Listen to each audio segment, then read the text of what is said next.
and some things that you guys can talk about your takeaways, because I think when you come to something this powerful, you should have something that you had and be able to take it away and do something with it. The one thing that I want to say, first of all, let's thank all our facilitators.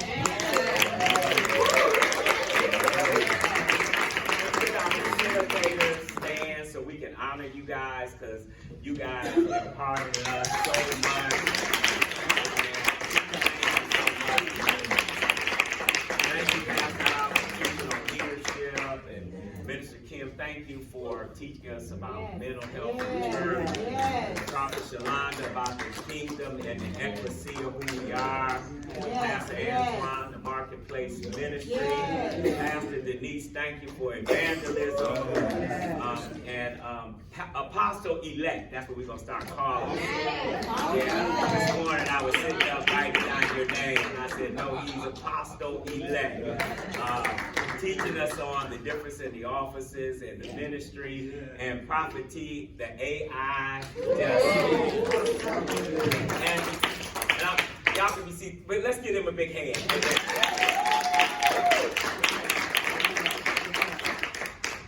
So this week has been absolutely phenomenal. I was starting to laugh because this morning I was thinking about Prophet T.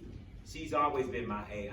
You can give her something, and by the time she give it back to you, she done spit out the whole program. She got how many books you gonna write. She got the workbook you gonna have. She got how much you gonna charge. All that. And I was just thinking that because just the other day she woke up with an AI idea for Montero. And she came there and said, I got something for you.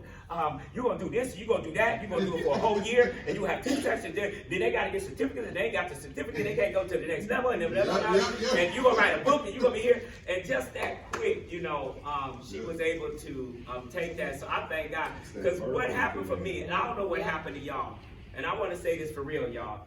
If you really come with an expectation, something will change in your life. And I think what we got to do is quit coming to places where God is and just not really coming with an expectation. Because what happens is I always come with a greater expectation. And for real, what it does, it changes my mindset. Because there's some things that before, like when she started teaching that AI, I'm like, man, gone. I'm thinking, yeah, whatever, right? That's the devil, But, really, see, y'all, this is, I'm telling you, and I'm like, yeah, whatever. But see, this is what happened to the church. We get so stuck in tradition, we ain't in movement. We don't move. We get so stuck in the way we're at. And so by the time she ended it, because then, she was like, okay, let's try this. And then somebody said, okay, then what? Put some scriptures to it. And then he came back, put the scriptures to it, right? Then he said, okay, well, let's proofread it. Right. And then once he fact-checked it, I said, shoot, you know what? This is, yeah. So, and even with the mental health, thank you, because what it does, it prepares us, y'all. Because really now, mental health is at an all-time high. And to tell you the truth, the church don't know how to deal with it. That's true. So then we try to scripturize something that the person can't even, in his mental capacity, grab hold to. And we're trying to make it all scripture and speak in tongues and all that. Demons can speak in tongues. And we have demonized something that's really a sickness. Right? And so even with your teaching, it like illuminated something for me. The evangelist, everybody who taught something, there was some illumination that came to me. And that's what we have to come into when we come into these settings. I want some illumination, because sometimes you think you know it all, and you find out you don't know nothing. So that's why I thank God for that. But this week has been absolutely phenomenal. I'm going to be talking about today your identity and your purpose.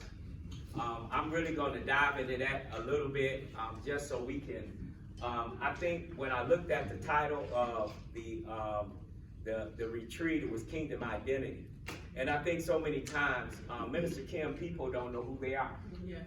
And listen, you have no idea who you are. You don't even know what you're supposed to be doing. And so many people live life just as life dictates to them. But when you have a purpose in your life, I don't live my life dictated by life. I live it dictated by my purpose. And most people don't live on purpose. Everything I do has a purpose to it. Because I remember back when I didn't know Christ, I just lived life. Sean, that's all I did. Go to work, come home, go to church, and that really got boring.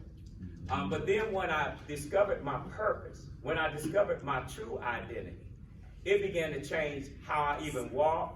It began to change everything that I did, because I realized now I'm not living just to live, I'm living on purpose. They were talking about, her father was asking, what you mean they're going to give their church up? I'm on purpose, y'all. Everything I do has purpose. And you got to know when the purpose is up. You got to know when God is even shifting you.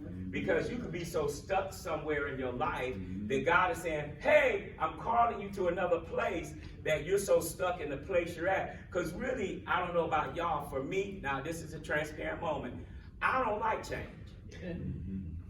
Okay. That's real. I'm such a, I'm a person who is, what's that you call me? What is it?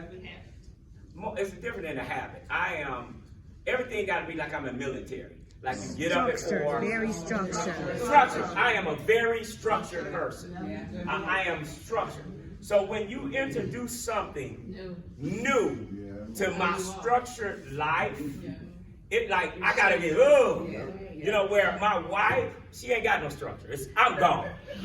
But she has structure, but my structure and her structure. So she's a very free person. And free people like Stacy, you got change? Yes. They cannot do the same thing over and over. The same thing over and over would just lock them up. For me, when you say let's change, it got to give me a while, because I don't receive change that quickly. But when you understand you have purpose in your life, you also know this: you can't stay the way you are. All right? So let me see where I'm going. So today I'm going to be talking about from purpose to power. So everybody. Because if you don't know your purpose, you will be walking around here powerless. That's good. Because until you find your purpose, until you find what God has called you to do, really, you're